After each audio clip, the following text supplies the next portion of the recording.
Although I'm not thrilled that the eight Democrats or seven Democrats and an independent have voted to reopen the government, I'm not sure that it's quite as bad as some are portraying it. Let me explain why, and we'll talk about Trump, Epstein, Ghislaine Maxwell, and Trump's stupid mortgage statement. First of all, the the deal, as I understand it, certainly provides some temporary relief under the for SNAP and the people who need food stamps and they need help with that. It does not provide a lot of help or any, as I understand it, with respect to health care, except to the extent that there will be a vote in the Senate. This ties into my thinking with respect to the House and Epstein. I think this puts the House in a very difficult position if they don't vote on health care, because it's the House that has most of its representatives up next year. Where the Democrats, and I'm not a Democrat, can switch the House from Republican to Democrat. And I think it puts Johnson and the Republicans in a very difficult position if they don't agree to what the Senate has agreed to, because they're clearly then going to be blamed for the hell that is going to be unleashed on people. If there had been no deal, it seems to me that there's going to be no short-term, much less long-term relief, and it was going to be hell to pay for everybody. I could be wrong on that, obviously. But the other thing it does is it very quickly forces Johnson to swear in the representative from Arizona, who will then be the final signature needed to demand release of the Epstein files. Again, I think that puts Johnson in a very difficult position because, as I understand, the polling somewhere around 85% of the country wants the Epstein files released, so it cuts across party lines.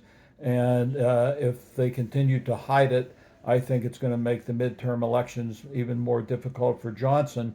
But I think they're going to be very difficult for Republicans anyway because of the way they're, if you will, screw the people. the and that's going to be coming to a head sooner than later, both on the vote on the what the Senate agreed to, as well as Epstein. Um, so long as the House was out, Johnson, and I believe illegally, but that's up to the courts, was not swearing in the representative from Arizona, and I'm not sure that it wasn't a violation of all of our rights, because we have our representatives have an obligation to us to be working, and to just keep them away from their duties, I think, is denying all of us representation across the country. In that regard, it's now come out that Giselle Maxwell is given special privileges in the Club Med she's gone to in Texas. She has her food served to her.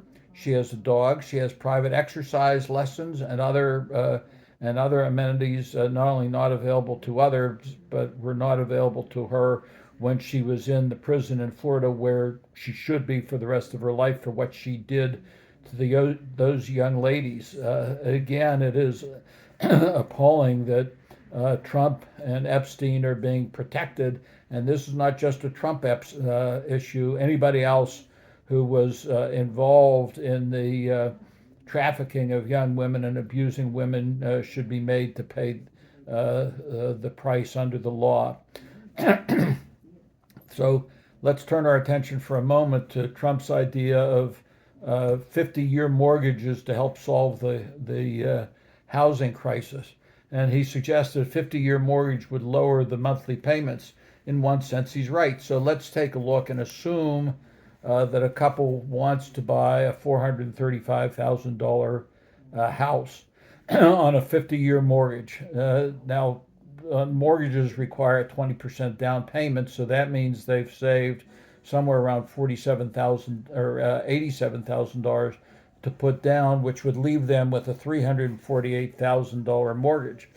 Banks are in this to make money, and let's assume, and somebody else has done these calculations, that there's a 6% interest rate, a fixed interest rate on either a 30-year mortgage, which is typical, or a 50-year mortgage. A 30-year mortgage, if the couple bought it at, let's say, age 30 or 28, a 30-year mortgage, you'd finish paying the mortgage about 19, when you're about 58 years old. If you're lucky, you might pay some of it off early, but it's before a number of years before you would retire, and you have essentially that money saved in the value of a house. Uh, I don't remember exactly how many years you're paying only interest, uh, but it's a good while before you start building equity in the house. But on a 30-year mortgage at 6% interest, your monthly mortgage payments would be about $2,086, and your 30-year interest payments would have been $403,177. Clearly not insignificant amounts. Now let's move that to a same mortgage to 50 years. Your monthly payments would go down to $1,832. A savings about $150 or $250. But your interest that you would have paid over 50 years was $751,123.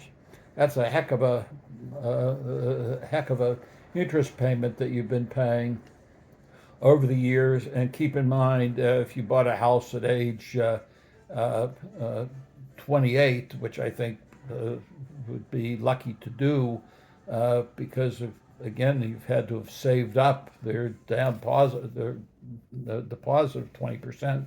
That means you wouldn't finish paying just for your mortgage and to own your house until you're 78 years old, well past retirement age, and having given the banks 700 and some $1,000 worth of interest. These numbers don't add up, and they don't make any sense. But of course, neither does Trump.